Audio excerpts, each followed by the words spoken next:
Halo teman-teman, ketemu lagi dengan kita di sini TBDpedia.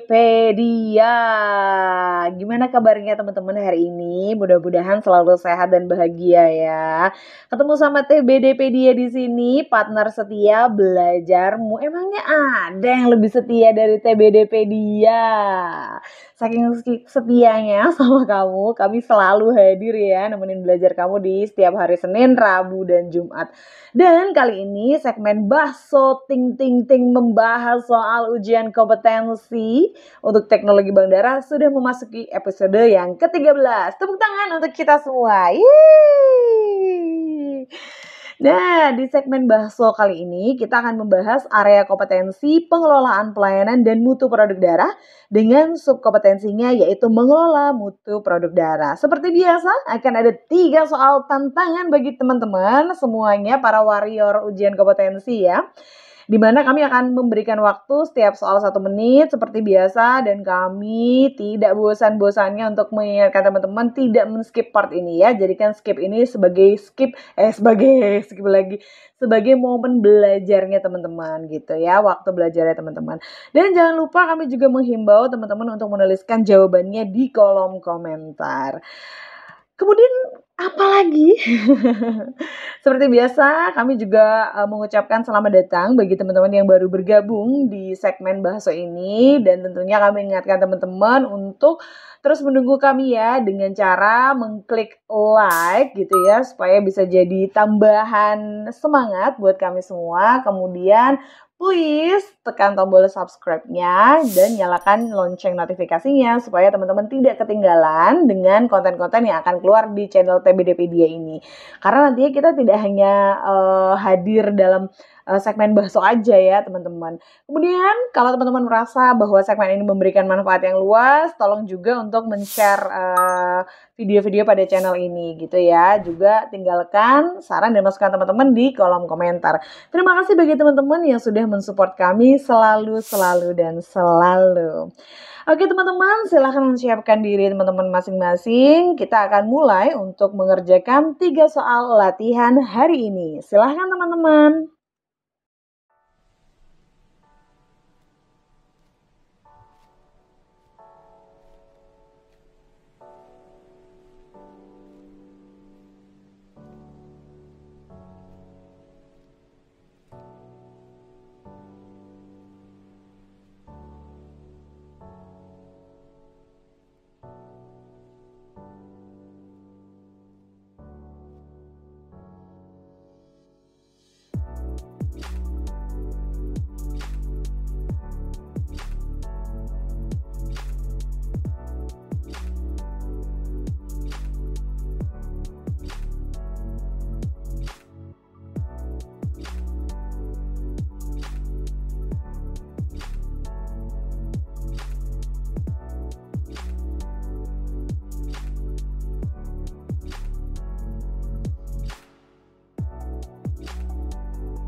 Oke, selamat teman-teman sudah berhasil menjawab 3 soal latihan kita pada hari ini. Nah, sekarang mari kita cocokkan jawaban teman-teman yang tadi sudah, dikerjakan selama 3 menit ya, lewat pembahasan soal berikut ini. Kita mulai langsung ke pembahasan soal kita yang pertama. Sebelum membahasnya, seperti biasa mari kita baca terlebih dahulu vignette-nya. Seorang TPD melakukan uji mutu terhadap produk darah pack red cell Buficort removal ya, PRCBCR dengan volume 218. Hasil uji hematologi menunjukkan kadar hemoglobin sebesar 41,6 gram per unit, residual leukositnya sebesar 0,9 kali 10 pangkat 9 sel per unit, persen hemolisisnya hanya 0,65% saja, kadar leukositnya sebesar 67%, interpretasi hasil PCR, kok PCR sih? PRC ya, BCR, tidak lolos uji mutu. Loh, tidak lolos uji mutu kenapa nih teman-teman? Pertanyaannya adalah apa yang menyebabkan PRC-BCR pada kasus uraian di atas ini kok tidak sesuai dengan standar kualitas ya sampai dinyatakan tidak lolos uji mutu. Oke, di situ pilihan jawabannya adalah volume produk berlebih gitu ya, atau kadar hemoglobin yang rendah, jumlah residual leukosit yang rendah. Wah, residual leukosit itu semakin rendah justru semakin bagus ya teman-teman, ingat. Kan tujuannya Bavicat removal itu sebenarnya untuk menurunkan juga jumlah leukosit gitu ya. Walaupun memang akan lebih bagus kalau pakai metode leukodepleted. Kadar hematokritnya tinggi. Nah, ini ya. Produknya mengalami hemolisis. Nah, mari kita lihat manakah jawaban yang tepat. Kita lihat panduan kita di buku PMK nomor 91 tahun 2015. Kitab ding ya, bukan buku. Nah, kita lihat atau kita bedah satu-satu. Pertama dari volumenya PRC-BCR dulu ya, yang diperoleh dari WB 350. Nah, teman-teman, walaupun dalam soal ini tidak disebutkan WB-nya di 350 mili, tapi biasanya produk yang dibuat di Indonesia itu volume WB-nya 350. Jadi kita ambil yang bawah ya, teman-teman. Di sini dinyatakan volume PCR-BCR yang baik yang bagus itu adalah 195 plus minus 39 mili. Jadi yang terkecil gitu ya, yang paling kecil, yang terendah itu adalah 195 dikurangi 39 yaitu 156 mili. Itu sekecil-kecilnya volumenya. Sedangkan setinggi-tingginya volumenya adalah 195 plus 39. Kok kebanyakan plus? Sama dengan dong ini maksudnya ya. Sama dengan itu berapa? 234 mili gitu ya teman-teman. Nah, sekecil-kecilnya 156 mili, sebesar-besarnya 234 mili ini volume dari PCR BRC. Nah, kalau BCR, PRC, BCR, walah kebalik-balik. Mohon maaf ya teman-teman, biasalah ilat Jawa ini loh, lidah Jawa sih. Kalau ngomong bahasa Inggris tuh loh ya, pating beletot. Nah, kita lihat volumenya 218 mili. Kalau di sini masuk ke dalam rentangan ideal nggak teman-teman? Ya, betul. 218 masih masuk rentang ideal ya. Jadi apakah volume darah berlebih? Volumenya tidak berlebih. Volume darah tidak berlebih, melainkan masuk ke dalam rentang ideal. Jadi ini enggak dong ya, bukan jawabannya tetot. Yang enggak teman-teman. Kemudian kita lihat lagi yang berikutnya, hemoglobin. Hemoglobin bagi PRC-BCR ya, PRC-BCR lah ya, minimal 43 gram. Kita lihat di situ, menunjukkan kadar hemoglobinnya 41,6 gram per unit kantong. Gimana teman-teman? Apakah kadar hemoglobinnya ideal? Apakah sudah sesuai dengan aturan yang ada di PMK ini? Lah iya, bener teman-teman, ini tuh belum sesuai. Jadi kadar hemoglobinnya masih terlalu rendah. Nah, sepertinya, penolakannya karena ini, ya. Nah, sementara kita centang dulu, apakah ada penyebab-penyebab yang lain, terus nanti kita putuskan yang mana yang, menjadi penyebab paling fatal gitu ya teman-teman. Ya kita lihat lagi, jumlah residual leukositnya rendah, kita lihat. Jumlah leukosit itu kalau pada red cell yang BCR itu harusnya kurang dari 1,2 10⁻9 itu dikatakan bagus. Nah, ini di sini 0,9 teman-teman, dicek dulu ya. 0,9 berarti bagus nggak kalau lebih rendah dari 1,2 teman-teman? Ya bagus, semakin sedikit jumlah leukositnya ya semakin bagus suatu produk darah itu gitu kan ya. Berarti kalau jumlah leukositnya rendah itu harusnya ini menunjukkan kualitas yang bagus gitu ya. Jadi harusnya bukan ditolak gara-gara leukositnya rendah. Jadi apakah dia tidak sesuai karena leukositnya rendah? Tidak dong, tetot gitu ya. Kemudian kadar hematokritnya tinggi. Kita lihat nih hematokrit ada di mana teman-teman? Oh ini hemolisis. Hemolisis ada nggak sih? Oh ada yang kita lihat dulu ya. Hemolisis pada akhir masa simpan adalah 0,8% dari jumlah total sel darah. Nah ini kita lihat. Hemolisisnya 0,65%. Masih di bawah 0,8 ya teman-teman. Kalau masih di bawah 0,8 berarti produknya mengalami hemolisis tidak. Justru produknya 0,65% itu kondisinya masih bagus gitu ya. Sehingga apakah dia ditolak karena produk mengalami lisis? Tidak dong ya, tetot. Nah, sekarang kita lihat kadar hematokrit tinggi. Hematokrit alalala PCR PCR melulu ya, PRC, BCR. Nah, bisa ngejang nggak sih? Nah, ini 0,5 sampai 0,7 ini dalam persentase adalah 50 sampai 70% ya. Nah, kita lihat kadar hematokritnya berapa? 67%. Ada di rentangan 50 sampai 70 teman-teman? Ada banget. Berarti kadar hematokritnya terlalu tinggi, menjadi dia tidak sesuai dengan kualitas itu salah dong ya. Tetot, padahal kan kadar hematokritnya dalam keadaan ideal gitu ya. Artinya yang menyebabkan dia ditolak itu tentunya adalah kadar hemoglobin yang rendah. Nah, siapa yang sudah betul di soal nomor 1 ini? Sepertinya rada-rada rumit ya soalnya. Nggak apa-apa. Semangat ya, tapi jadi tahu dong kalau misalnya dapet soal tipe kalian kayak gini gimana cara menyelesaikannya.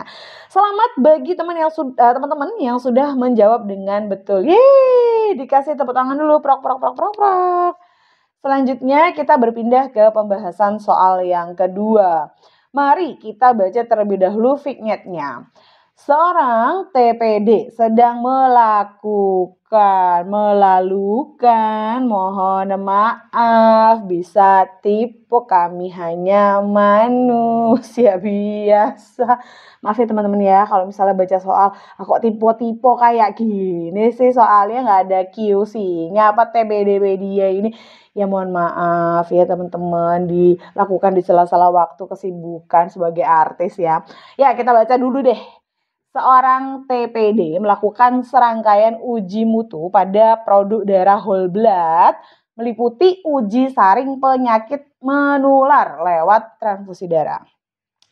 Kemudian ada lagi konfirmasi golongan darah, uji fisik berupa pengukuran volume darah, uji fisik berupa observasi hemolisis, uji hematologi berupa pengukuran kadar Hb dan persen hematokrit.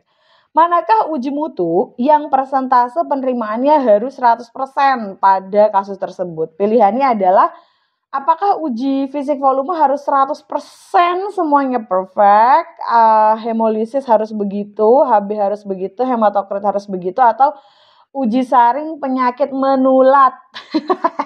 Tipe lagi, menular lewat transfusi darah. Yang mana yang persen penerimaannya harus 100%. Nah, kita buka lagi kitab kita PMK nomor 91 tahun 2015.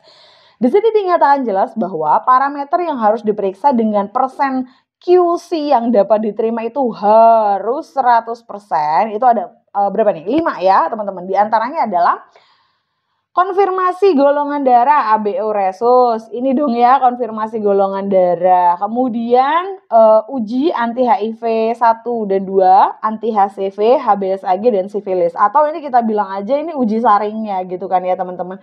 Uji saring. Nah, ini yang harus 100% diterima. Nah, berarti pada kasus ini mana aja yang harus 100%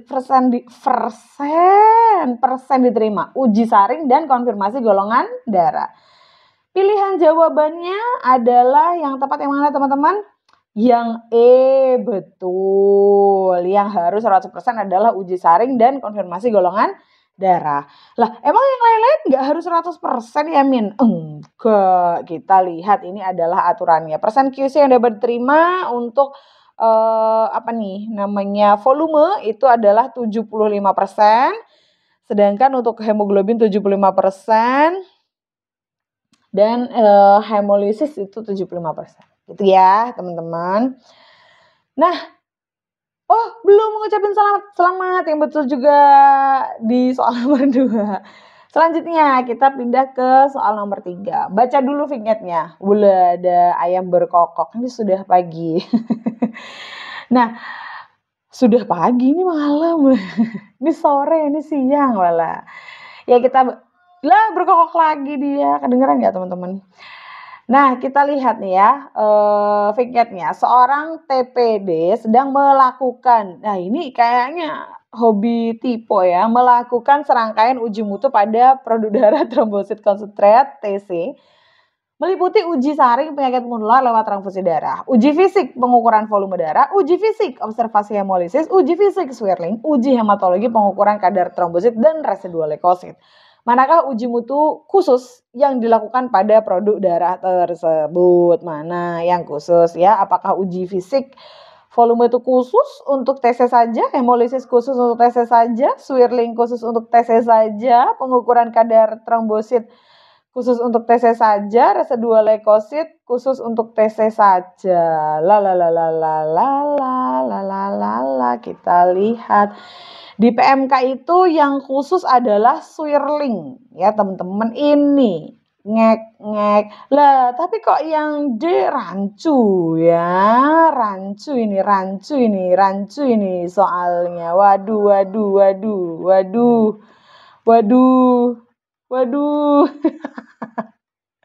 Wah ini soal yang perlu diralat ya teman-teman. Pengukuran kadar trombosit kan juga khusus untuk produk TC ya. Seharusnya tidak perlu dilakukan untuk produk OEB ataupun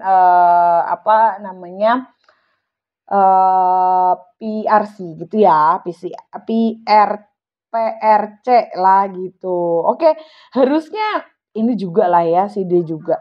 Oke teman-teman, nah seperti inilah kenyataannya kita dalam membuat soal-soal untuk latihan.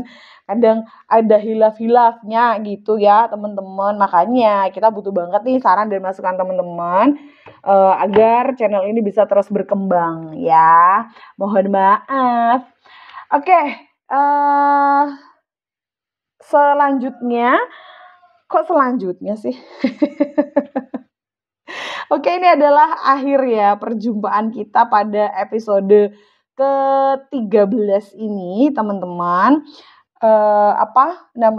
Kita minta teman-teman merating juga soal yang sudah dikerjakan untuk soal nomor 1, 2, dan 3 apakah termasuk sulit, mudah, dan sedang kayak gitu ya. Kemudian kita juga tunggu tadi masukan dan saran dari teman-teman.